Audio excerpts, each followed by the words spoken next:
സംസ്ഥാന സ്കൂൾ കലോത്സവത്തിന് കൊല്ലത്ത് തിരിതെളിയുമ്പോൾ തങ്ങളുടെ പഴയ കലോത്സവ കാലം ഓർത്തെടുക്കുകയാണ് മലയാളത്തിന്റെ പ്രിയ ഗായകരായ സുദീപ് കുമാറും നിഖിൽ മാത്യുവും കെ നിഷാദും. പുതുതലമുറയിലെ പ്രതിഭകളോട് താരങ്ങൾക്ക് എന്താണ് പറയാനുള്ളതെന്ന് കേൾക്കാം. ഏറ്റവും പ്രധാനപ്പെട്ട ചില ഗായകർ നമ്മളോടൊപ്പം അവരുടെ കലോത്സവ കാല ഓർമ്മകൾ പങ്കുവയ്ക്കാൻ ചേരുകയാണ്. ആദ്യം സുദീപേട്ടനിലേക്ക് പോവാം. ഒരുപാട് കലോത്സവ ഓർമ്മകളുണ്ടെന്നറിയാം. ഏറ്റവും പ്രിയപ്പെട്ടത് അതിലെന്തായിരിക്കും? ഏറ്റവും പ്രിയപ്പെട്ടതെന്ന് പറയുന്നത് ആദ്യത്തെ സംസ്ഥാന സ്കൂൾ കലോത്സവം എൻ്റെ ഓർമ്മയിൽ ഞാൻ 7ാം ക്ലാസ്സിൽ പഠിക്കുമ്പോൾ കോഴിക്കോട് നടന്നതാണ്. അന്ന് ഞാൻ മത്സരിച്ച് പദ്യം ചൊല്ലലാണ്. ലളിത സംഗീതത്തിന് എനിക്ക് ജില്ലാതലത്തിൽ പ്രൈസ് കിട്ടിയില്ല. ലളിത സംഗീതത്തിനും ശാസ്ത്രീയ സംഗീതത്തിനും മിമിക്രിക്കും മോണോ ആക്ടിനും ഒക്കെ യൂത്ത് ഫെസ്റ്റിവലിൽ പങ്കെടുത്തിട്ടുണ്ട് സ്കൂൾ കാലങ്ങളിൽ.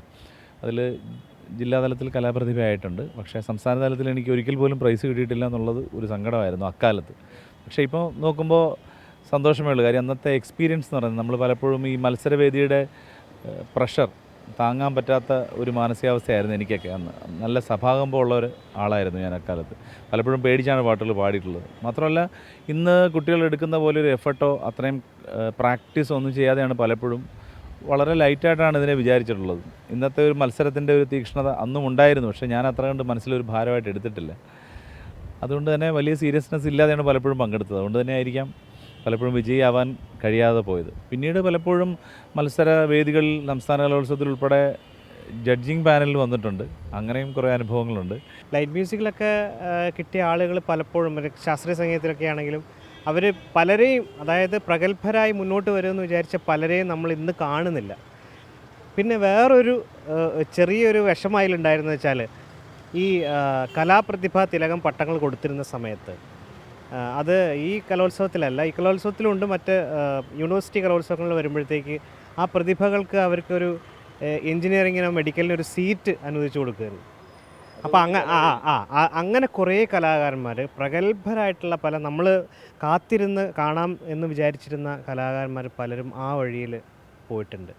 സൂപ്പർ സിംഗർ വേദിക്ക് പിന്നെ സ്കൂൾ കലോത്സവങ്ങൾ സഹായകമായിട്ടുണ്ടായിരുന്നു. ശരി, തീർച്ചയായിട്ടും. അതിപ്പം ചേട്ടൻ പറഞ്ഞതുപോലെ ഏതൊരു സിംഗറുണ്ട് ഇപ്പം നിൽക്കുന്ന പ്രഗത്ഭരായ പല സിംഗേഴ്സിൻ്റെയും സ്റ്റാർട്ടിംഗ് എന്ന് പറഞ്ഞു കഴിഞ്ഞാൽ സത്യം പറഞ്ഞാൽ ഈ സ്കൂൾ സ്റ്റേറ്റ് യൂത്ത് ഫെസ്റ്റിവലാണ്. അതുപോലെ തന്നെ ഞാനും എനിക്കൊന്ന് 10th പഠിക്കുമ്പോൾ എനിക്ക് സ്റ്റേറ്റ് യൂത്ത് ഫെസ്റ്റിവലിന് ലൈറ്റ് മ്യൂസിക്കിന് ഫസ്റ്റ് കിട്ടി.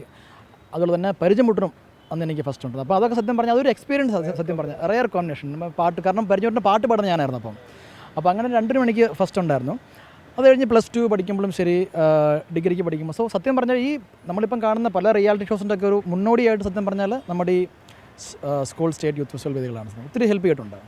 കലാപ്രതിഭകൾക്ക് എന്താണ്, കുരുന്നുകളോട് എന്താണ് 3 ഗായകർക്കും പറയാനുള്ളത്? ഞങ്ങൾക്ക് എല്ലാവർക്കും ഒരു അഭിപ്രായം തന്നെയാണ്. ഈ കലാവാസനയുള്ളത് കൊണ്ട് തന്നെയാണ് ഇവർക്കിതിൽ മികച്ചു നിൽക്കാൻ പറ്റുന്നതും സമ്മാനം നേടാൻ പറ്റുന്നതും. അത് അവരുടെ ഫോക്കസ് കലാരംഗത്തേക്ക് തന്നെ, സമ്മാനം കിട്ടുന്നവരെങ്കിലും. സമ്മാനം കിട്ടാത്തവരെ സംബന്ധിച്ച് പറയാനാണെങ്കിൽ ഒരുപക്ഷെ ഈ യൂത്ത് ഫെസ്റ്റിവലിന് സമ്മാനം കിട്ടിയില്ലെന്ന് വെച്ചിട്ട് കലാരംഗത്ത് ഉയർന്നു വരാൻ പറ്റില്ല എന്നില്ലെന്നുള്ളതിന് തെളിവാണ് ഞങ്ങളൊക്കെ.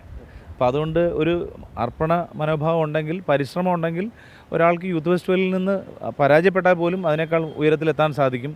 ഉയരത്തിലെത്തി സമ്മാനം നേടുന്നവർ, യൂത്ത് ഫെസ്റ്റിവലിന് സമ്മാനം കിട്ടുന്നവരെ സംബന്ധിച്ച് പറയാനാണെങ്കിൽ അവർ ഈ സമ്മാനം കിട്ടിയതുകൊണ്ട് ഇത് അവസാനിപ്പിച്ച് പോകാതെ അവരിതിൽ ഫോക്കസ് ചെയ്യുകയാണെങ്കിൽ അവർക്കും ഉയർന്നു വരാൻ പറ്റും. കലോത്സവ കാല ഓർമ്മകൾ പങ്കുവയ്ക്കുകയായിരുന്നു മലയാളത്തിൻ്റെ പ്രിയ ഗായകർ. രാജീവ് സുദേവിനൊപ്പം പാലക്കാട് നിന്ന് നിഖിൽ പ്രമേഷ്, 24.